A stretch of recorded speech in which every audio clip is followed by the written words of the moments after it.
Bienvenue sur votre chaîne préférée Akhbar al-Blad de Hassan Atlemsan. Algérie, Tunisie. Les Tunisiens commencent à se réveiller du désastre algérien. Un diplomate tunisien appelle à suivre l'exemple de l'Égypte et du Maroc et à revoir les relations avec l'Algérie. L'ancien ambassadeur de Tunisie, Ilyas El-Qasri,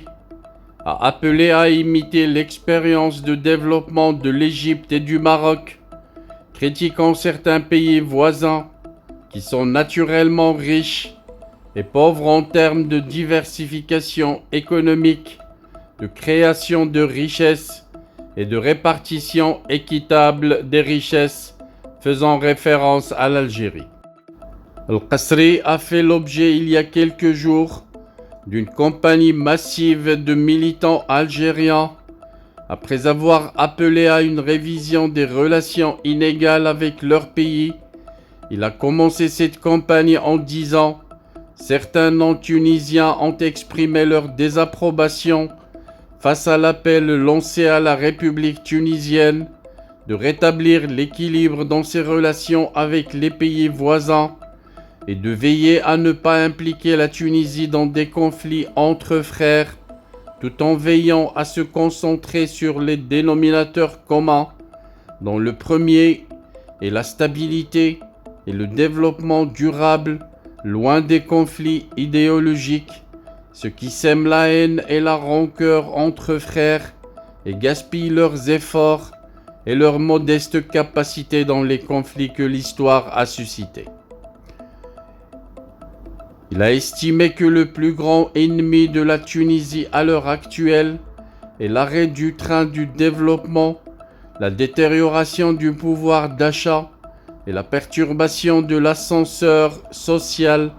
qui était au cœur des acquis que la Tunisie a obtenus et dont elle a bénéficié après l'indépendance. Et si le défunt dirigeant Habib Bourguiba a déclaré avec sa vision perspicace que la Tunisie était confrontée au défi du plus grand djihad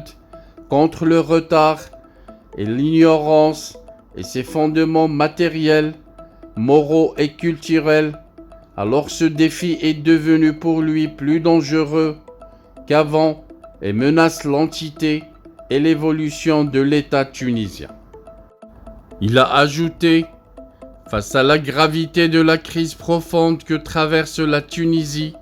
elle n'a d'autre choix que de se concentrer exclusivement sur un processus de sauvetage pour corriger le développement. Il faut donner l'exemple et donner un nouveau départ à un développement économique et social durable en harmonie avec les exigences de notre époque et à une compétitivité internationale qui n'a pas d'avenir pour la Tunisie. Il a poursuivi en disant « Il faut reconnaître en toute rationalité, réalisme et humilité que les pays dont l'expérience de développement peut être mise à profit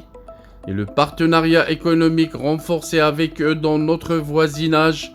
tout en veillant à préserver des relations de fraternité et de respect mutuel fondées sur un intérêt commun et égal avec tous les pays de la région. Pour lui, le Maroc et l'Égypte ont fait le bon choix et commencent à récolter les fruits malgré les énormes défis. Il a déclaré « La Tunisie, alors qu'elle cherche à partir et sortir de sa crise économique et cherche à établir un nouvel exemple social et économique garantissant un développement durable pour toutes les couches de sa population, doit choisir des partenaires routiers et s'appuyer sur des expériences qui ont enregistré des progrès, même s'ils sont entachés de certaines lacunes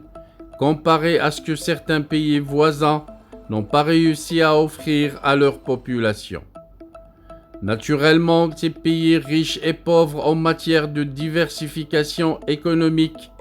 de création de richesses et de répartition équitable des richesses dans une critique voilée faite à l'Algérie. Toutefois, il a ajouté, il ne s'agit pas d'un jugement sur les expériences de gouvernance et d'économie des pays étrangers, car chaque peuple porte la responsabilité de ses choix, les choix souverains, mais c'est une évaluation objective qui s'impose à la Tunisie. La situation est telle que la Tunisie recherche de nouvelles voies et moyens pour démarrer et assurer un développement juste et durable pour toutes les couches de sa population, sans exclusion ni domination interne ou externe, en allusion à l'Algérie.